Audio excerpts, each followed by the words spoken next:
I just want to have a chat. I promise this is a safe place. Welcome to Watch Mojo. And today we're counting down our picks for films released from 2020 and beyond that reached significant box office milestones on a budget of no more than $30 million. We're excluding Taylor Swift The Eras Tour because, while the film itself didn't cost much, it stemmed from the biggest concert tour ever. So, not exactly a low-budget production. You want the job or not? How's the pay? Not great. Number 10, Godzilla Minus One. あいつの未来を守ってやりたい。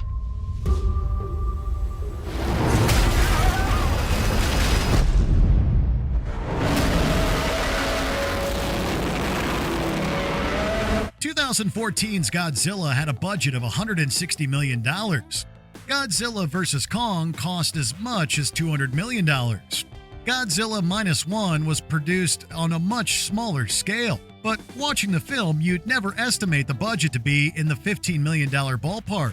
Director Takashi Yamazaki claims that it was even less than what's been reported. We imagine that the filmmakers saved some money by focusing more on the human characters who are so compelling that the audience isn't constantly left asking, "Where's Godzilla already?" When Godzilla does show up, Minus One delivers effects and action so striking that you'd swear the budget was 3 times larger.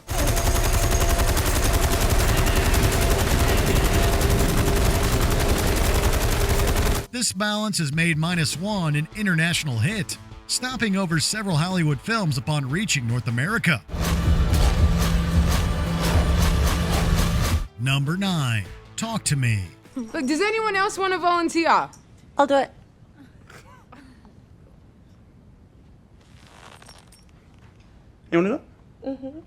Horror movies habitually have smaller budgets, which is one of the reasons that the genre has proven so reliable at the box office. Even by horror standards, Talk to Me came in with a surprisingly low price tag of $4.5 million. Directors Danny and Michael Filippo notably started as YouTubers, producing effects-heavy videos with limited resources. This prepared them to make Talk to Me, which possesses a handcrafted feel in more ways than one. Not like, hold it. Now say, talk to me. Talk to me.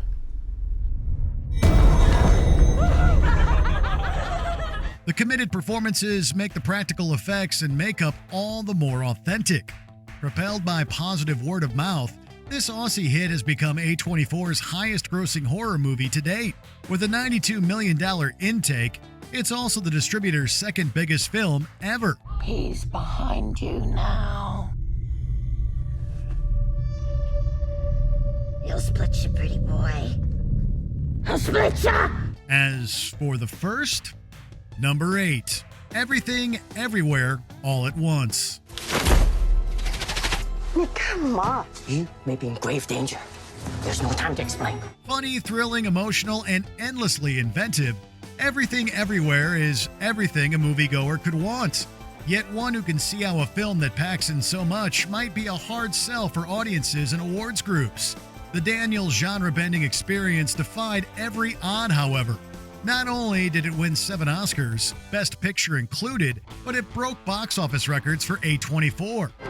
Like I said, she's not most people. Costing between $14.3 million and $25 million, Everything Everywhere went on to become the first A24 film to cross the $100 million mark. All the more astounding, COVID was still top of mind when the film hit theaters, with audiences generally restricting themselves to big-budget fare. In a sea of IP-driven tentpoles, though, Everything Everywhere encompassed a universal hunger for original voices. 如果有来生，我还是会选择和你一起报税，开始一点。Number 7, The Invisible Man. And without me saying a single word, he said that I could never leave him. Speaking of the pandemic, The Invisible Man was one of the last significant hits before theaters and the rest of the world shut down. The film would only play in domestic theaters for 3 weeks, with COVID impeding its run. Still, $144.5 million worldwide gross is nothing to scoff at, especially considering that it cost just $7 million to make. This is not fair. I asked you not to come over. He knows where you live. He will follow you. After Universal threw so much money at the ill-fated Dark Universe, The Invisible Man showed that oftentimes, less is more. With a villain that we can't see, the film submerges the audience into a constant state of dread. Even when little is happening, we're left on edge with Elizabeth Moss. This makes it all the more shocking when something does happen. You need some medication. Adrian is dead. Please, no. Number 6. The Black Phone. I am a part-time magician. Would you like to see a magic trick? 10 minutes into The Black Phone, you might assume that you're watching a Stephen King adaptation. You'd be wrong. It was based on a short story by his son, Joe Hill. Even so, the source material wasn't a household name, and the film's most high-profile star, Ethan Hawke, spends most of the runtime behind a mask. With the door shut, no one can hear anything down here. I soundproofed it myself, so shout if you like, you won't bother anyone. The Black Phone opened modestly in the midst of summer, but enthusiastic reviews kept it in the domestic top 10 for 8 straight weeks. Grossing $161.4 million overall, the film would make almost 10 times its investment of $16 to $18 million. In the process, it'd launch a franchise with a sequel announced in 2023. The film also made stars of young up-and-comers like Mason Thames and Madeline McGraw. You don't think they're gonna find them, do you? Not how they want to. Number 5. Megan. Do you remember how much you liked Bruce? I think you're gonna like Megan even more. It's been a lucrative couple of years for the McGraw family. Madeline's sister Violet McGraw starred in Megan as a little girl who gains a hazardous playmate. Megan is another film that lives by the less is more approach. While Megan herself beams with personality, her facial expressions are limited. This only adds to the creep factor as Megan stares down her victims with a pair of dead eyes. Make her say something. Make her say something. Even before arriving in theaters, Megan was already becoming something of a viral sensation, guaranteeing that the film would at least recoup its $12 million investment. The film didn't stop there, making $181 million by the end of its run.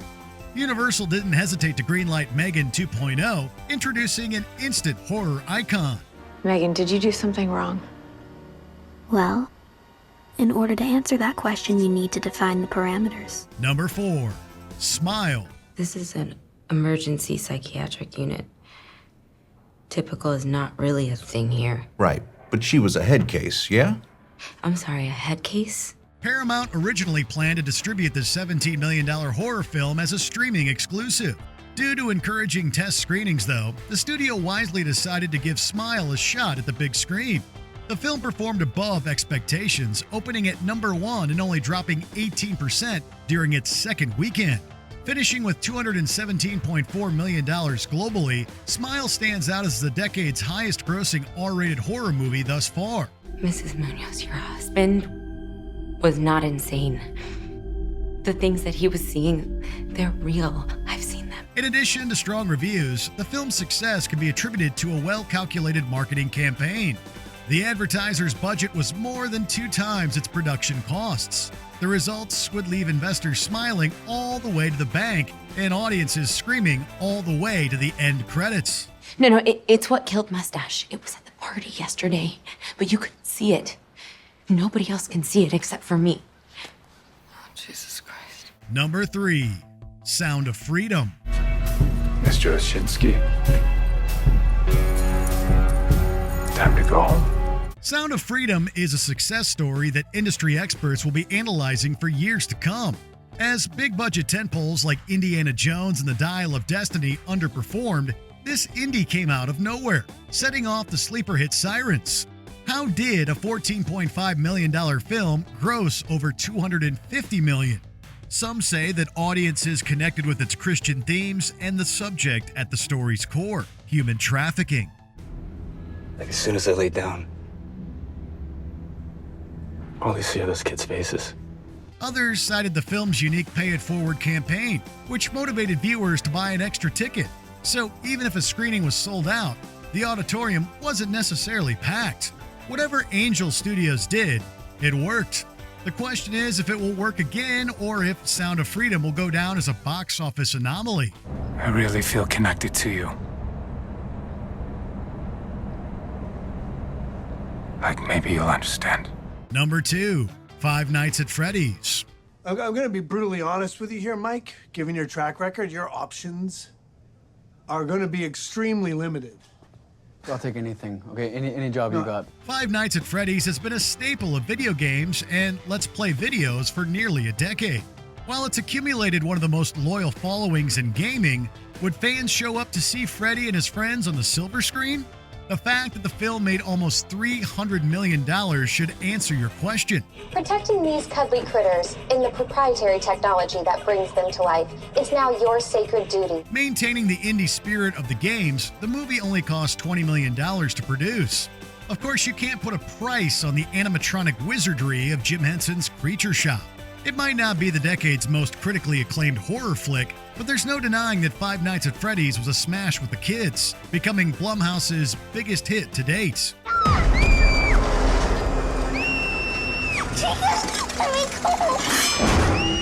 Hey! Leave her alone! Before we unveil our top pick, here are a few honorable mentions. The Whale. Making almost $55 million against a $3 million budget, Brendan Fraser reestablished his star power. I need to go. Mary, she doesn't I have to go. have anyone else.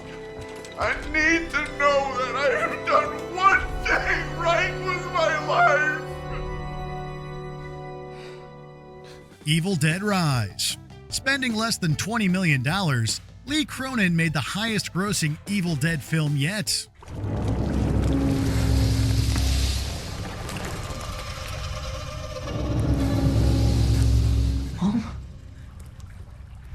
Mommy's with the maggots now. Jackass Forever. Made 8 times its $10 million budget, but you couldn't pay us to try these stunts. It's pretty heavy, dude. You think about how the last movie had, like, the credits, which showed us when we first started, and it was 10 years later. Yeah. And now it's another 10 years. Gotta say, I look great, though. Drive My Car. A $1.3 million investment paid off with $15.4 million and Oscar Gold. 眼圧を下げる点眼薬をお出しします。目薬というと大したことないって思いがちですが、サボるとすぐに進行しますからね。Terrifier 2. For a $250,000 production, a $15.7 million gross is like James Cameron money. So, did you figure out what you're dressing up as tomorrow? The Miles County Clown. Don't do that. Why not? Because that's beyond disrespectful. Before we continue, be sure to subscribe to our channel and ring the bell to get notified about our latest videos. You have the option to be notified for occasional videos or all of them. If you're on your phone, make sure you go into your settings and switch on notifications. Number 1. Demon Slayer Kimetsu no Yaiba, the movie Mugen Train. 俺のところで鍛えてあげよう。もう安心だ。そしてどこを見てるんですか? By the end of the decade, Japanese animation may finally be deemed a mainstream phenomenon in the US. Based on the manga and anime series, the Demon Slayer movie made over $21 million during its debut week in the States. The film rounded out its North American run with almost $50 million. But that's merely a fraction of what Demon Slayer grossed overseas. 人間の原動力は心だ。精神だ。精神の核を破壊すればいいんだよ。 Making a little more than $500 million, Demon Slayer would go down as the highest-grossing film of 2020, providing a bright spot in an otherwise dismal year for theaters. It also dethroned Spirited Away as Japan's highest-grossing film ever. Most impressive of all, the film did all of the above on a budget of $15.7 million. 鬼狩りめ、俺の体の中でちょこまかと。切っても切っても俺は再生する。 Which low-budget film did you find the most priceless? Let us know. in the comments. There's no way we can convince anyone we actually like each other. Did you enjoy this video? Check out these other clips from Watch Mojo and be sure to subscribe and ring the bell to be notified about our latest videos.